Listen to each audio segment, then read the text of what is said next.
สบายดีทุกคนวันนี้สิพาทุกคนไปไกลๆนะทุกคนวันนี้พอตกผ้าได้25เนาะไก่คือจะกล้าดีทุกคนแก่ป่านี่ก็ได้อ่า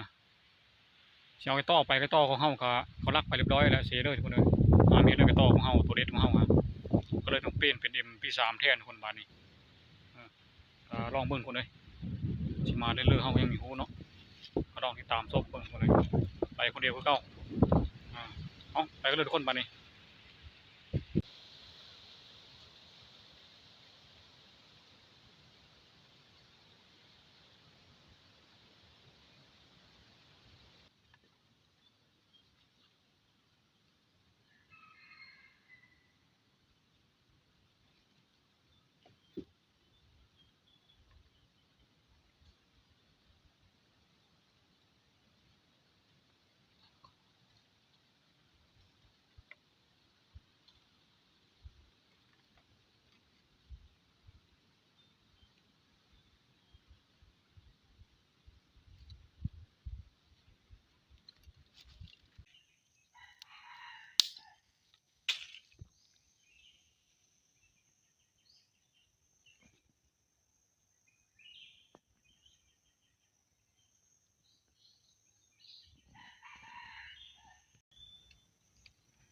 ไก่ป่าฝูงนึงทุกคน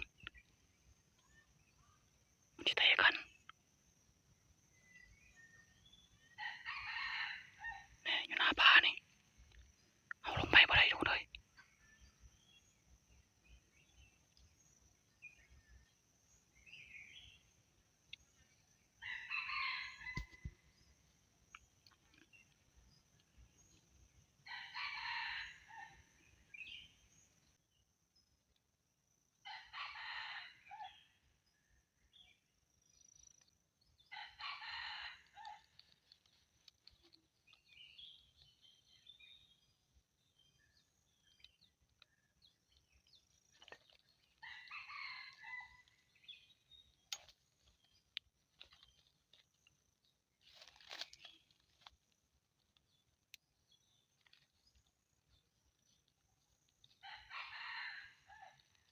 มันเป็นหน้าป่าทุกคน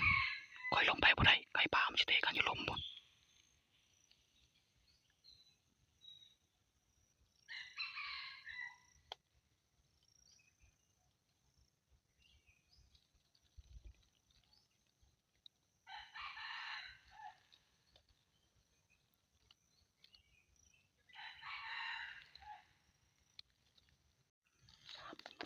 ขึ้นมาแล้ว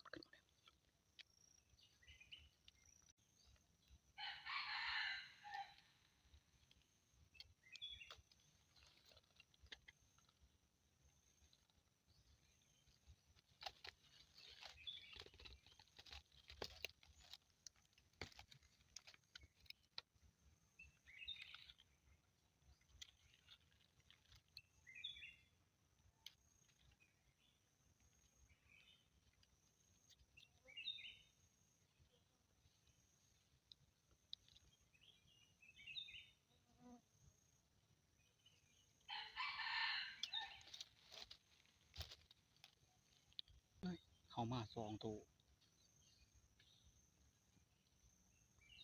ไก่เป็น10 ตัวทุกคนมันเข้ามาจนคุ้งขึ้นมาวันนี้แล้วทุกคนมันบังไก่3 คู่ออกไปแล้ว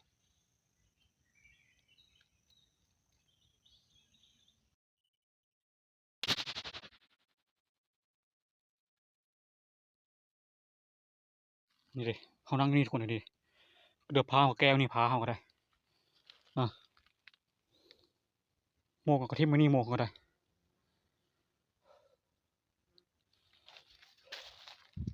เอาอยู่หน้าผาแล้วมีทางลงมาเอากระยางออมพูทุกคนออมมาไกลเติมคนพูอยู่เทิงพูมาคนนี้ลงมานี่ลงมานี่กระเป๋าแก้วข้างกระเป๋าข้างกระเด็นคนเลยโอ้เมื่อยคนเลยกระเป๋าแก้วนี่กระเป๋าเขามันเป็นแห้งคนเอ้ยมันเป็นแห้งจะมีคนบอลบังฮะเขานั่งอยู่ห้านให้บอกมีคนบังเลยโมกกับทิมมือนี่พูไปป่าเขายิงอยู่พู อ้เดี๋ยวไปเบิ่งเขายิงกันทุกคนเลยมาสำรวจเบิ่งคนเขายิงก่อนนี่ทุกคนเลยอ๋อทุกโอ้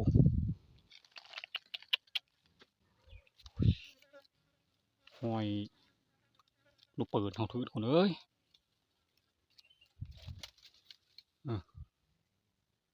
โอ้3 บ่อนตรงนี้ก็ได้ปลายไม้ก็จนหาดมันอยู่พี่ทุกคนเอ้ยมันหนีไปเสื้อไก่เลยมียักษ์ต่ำเสื้อไม้ตัวนี้น้ำนี่ก็บินไปตัวนี้ก็ได้ไก่ที่อยู่ล้อมนั่นไก่นี่โอ้ทุกเบิ่งเฮ้อเลยทุกคนเขานำเบิ่งเลยทุกคนได้มีเห็นเลย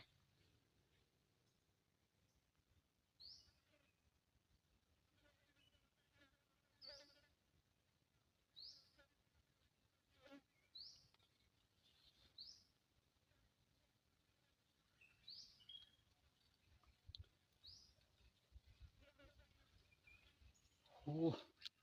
ฮอนอะไรทุกคนเลยฮอนอะไรรอฮอนปีนเลาะผู้เลาะหน้าผามาจากผู้ต่อแรกๆอยู่หันมันเข้ามาอย่างกุ้งแล้วมันเข้ามา2 ตัวไก่ฮะอยู่หันมันก็หน้าผามันแปลนโพดมันเห็นเขาก้อนทุกคนเอ้ยไก่ป่าในตามันรักเลยไก่ป่าเลยตามันรักมันแหลมขนาดเอาเลยยางออมมาจากผู้นี่ออมมาลงผู้มาอยู่นี่บาดนี่มานั่งอยู่นี่เป็นแปลนมันแปลนโพดไก่มันก็มียางไปเสยบ่นี่บอลบังเลยไก่ป่ามันรักได้มันก็เลยอยู่นี่ทั้งตัวผู้ตัวแม่ไก่2 ฝูงทุกคนเลยมันสีหันมันสเตย์กันหันได้จ้าฝูงมันส่วนตัวน้อยๆเนี่ยมันก็มีหันได้โอไก่ป่านี่หันตัวเดียวก็ตามแต่ว่าลายตัวทุกคนเลยที่ลายนี่เป็น4-5 ตัวหรือว่าเป็น10แต่มันหันแค่ตัวเดียวหันแค่จ้าฝูงมันคนเลยไก่ลายโอ้เสียดายแห้งคนเลยยิงมันไก่ลายเขายิงกันนะโอเคทุกคนก็สีไปแล้วต่อคนนะยังมีเวลาลายมื้อนี้เขามาแต่เช้าเนี่ยมื้อนี้ก็ได้สิเลาะไปพูดแล้วบานมันเทิงหมดแล้วตอนนี้ห้อนแห้งคนเลยปีนหูปีนผา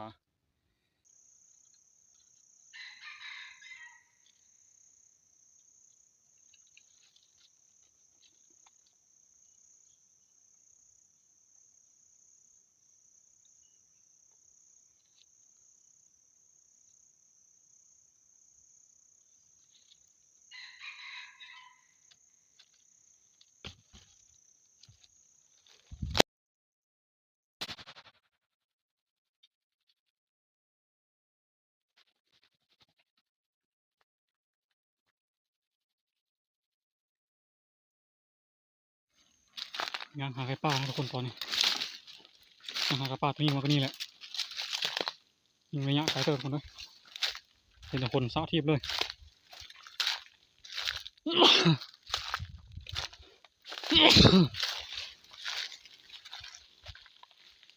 จังหวะตายหน้าเลยวะ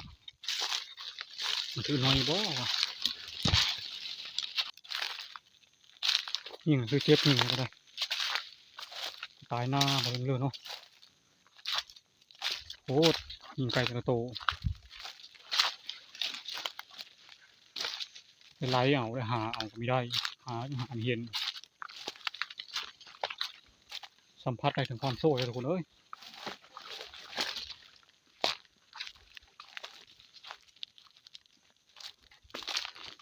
มันไปถือนี่เลยทำตายอยู่หาไก่จะซื้อยิงมีตามีหมูป่าไม่ต้องว่าถึงเลยโอ้เดี๋ยวหายเดี๋ยวมาเลยตุดเขายิงกำลังอยู่พันเห็นตัวห้อยเปิดเข้ามานี่เห็นป่ะตับไม้ตัวนี้ฮักมาต่ำต้นไม้ตัวนี้ตรงเลยนี่นี่คือห้อยเปิดของเขาเลย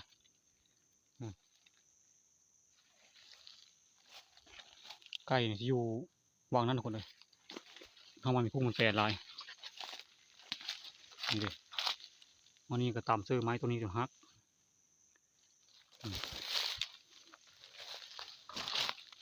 จุดไก่อยู่กับตัวนี้จุดไก่อยู่ก็ได้นี่เลย นี่คือห้อยคือปืนของเฮาเลยทุกคนเอาปืนของเฮามาตกอยู่นี่ขนสะที่เป็นมีแต่ขนมันนี่บ่ได้ขนนี่แล้วมันนี่ก็ได้ได้แต่ขนคนเลยตัวสีดาเลยทุกคนเลยปลูกใหญ่นี่ฮะไม่นำหาเลยขนคอมันกระเทอะนี่แดงๆนี่เนาะเดี๋ยวคนทั้งหมดแถวนี้เดี๋ยวปืนเอาทุกนี้ทุกคนเลยโอ้ตัวยิงไก่ยิงตรงนี้แล้วก็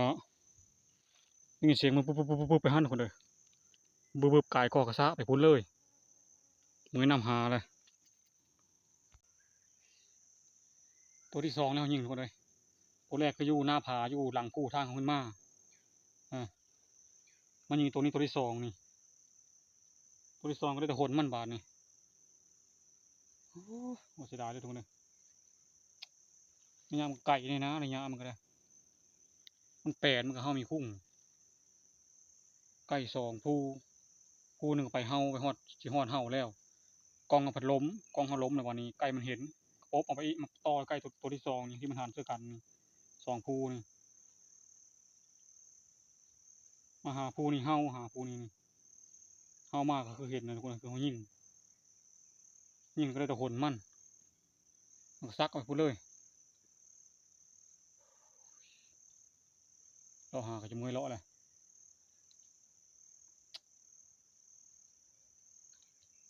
เอาโอเคไปต่อบ้านนี้ทุกคนเลยยังไม่ทันได้ย่อมไปจนค้ำหมดเลยวันนี้สายเดียวก็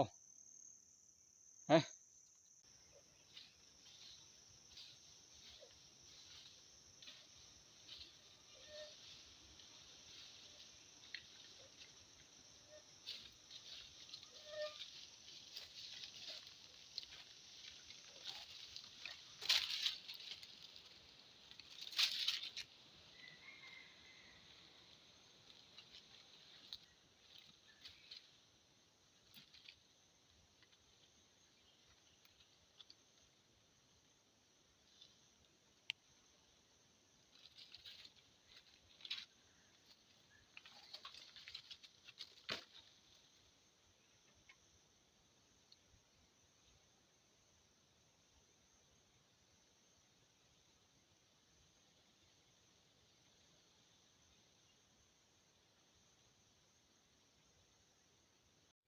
การหากินหาอยู่ของเฮาก็มวยไปแล้วทุกคนเลยมีได้ไปเลยมันนี่ซอยแห้งเลยก็ชิรอเมื่อทุกคนบ้านนี่เมื่อยเลยซอยมันยิงไก่กับสองสามผู้ก็คือเห็นทุกคนเลยได้แต่หนมันเมื่อยลายมาเฮานี่ก็สิพาทุกคนมาเบิ่งกันห้อยม้ามันนี่กราบกันทุกคนเลยที่ชาวบ้านเขาเอาขี้หินมากองออมไว้นะทุกคนทั้งชาวบ้านเขาซื้อกันว่าอันนี้นี่เป็นห้อยม้ามันนี่กราบเลยทุกคนห้อยม้ามันนี่กราบแล้วก็อันนั้นก็เป็นห้อยของท้าวกาลเกตในสมัยนั้นนะทุกคนที่ชาวบ้านเขาเล่ากันมาซึ่งเขาก็มี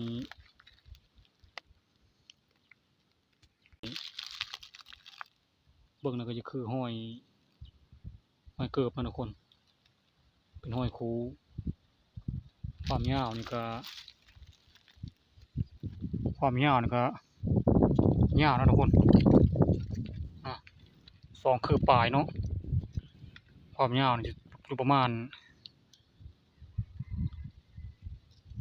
60 เซนนะคนเลย60 เซนตามความคนเฒ่าคนแก่เว้านะทุกคนมันว่านี่คือห้อยเท้ากาลเกตกับห้อยม้ามณีกาบสิมาอยู่ในคู่กันนะทุกคนห้อยมันก็ชัดเจนอยู่เนาะความยาวของห้อยก็ประมาณ60 เซนนะทุกคนถือว่าถ้าเป็นคนก็สีใหญ่เติบนั่นแหละสูงน่าจะเกือบ 4-5 เมตรผมอยาก